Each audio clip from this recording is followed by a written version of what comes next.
Time is precious. Life is not just the passing of time. Life is a collection of experiences, their frequency and their intensity. Life is not just watching the clock tick away. Life is a collection of experiences, their intensity, their frequency. When my friend Mark died at age 44, someone says, that's young to die.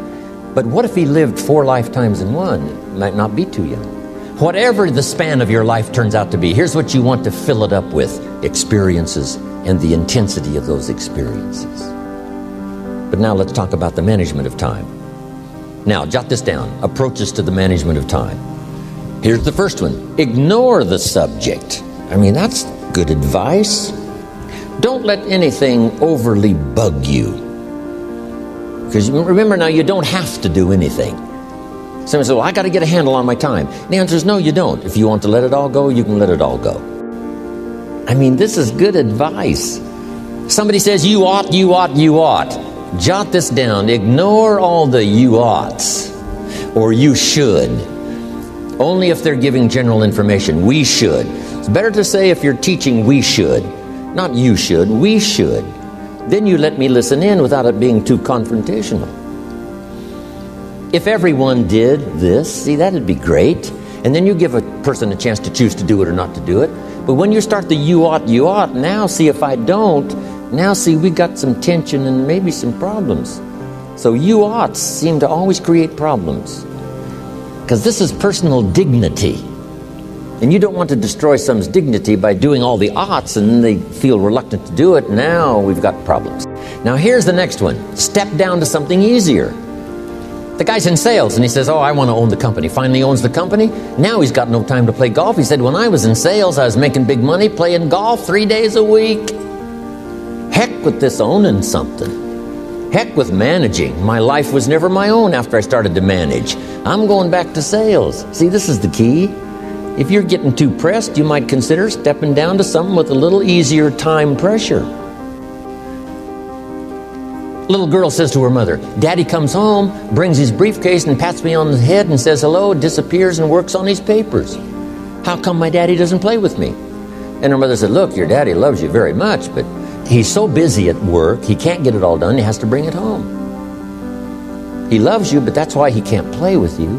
And the little girl said, why don't they just put him in a slower group? Jot this down now. If you don't have time for your kids, you might consider joining a slower group.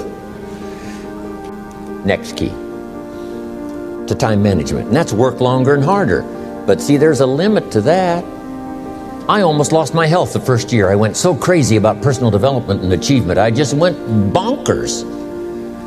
You know, I told you I was skinny, but at the end of that first year, I was a walking shadow.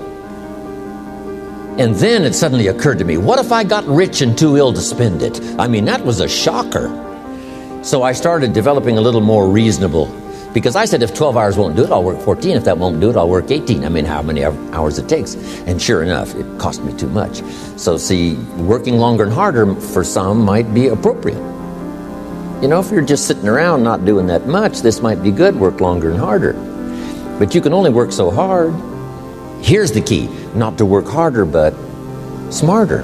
When you've worked as hard as you can, doing the best you can in terms of physical output in the time, reasonable time.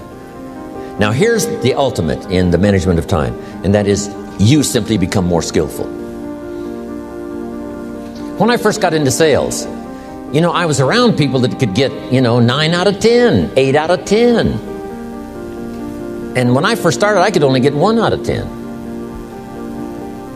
But here's what I did. I worked around the clock, so that I would make up in numbers what I lacked in skill. That's good in sales. You got to jot that down. When you're new, you make up in numbers what you lack in skill.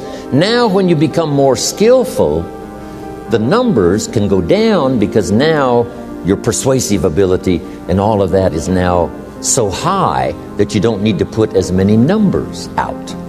But at first, if you want to compete or if you want to really get good, you've got to put in the numbers. But if you get more from yourself, develop more of yourself, now the time management becomes an easier task.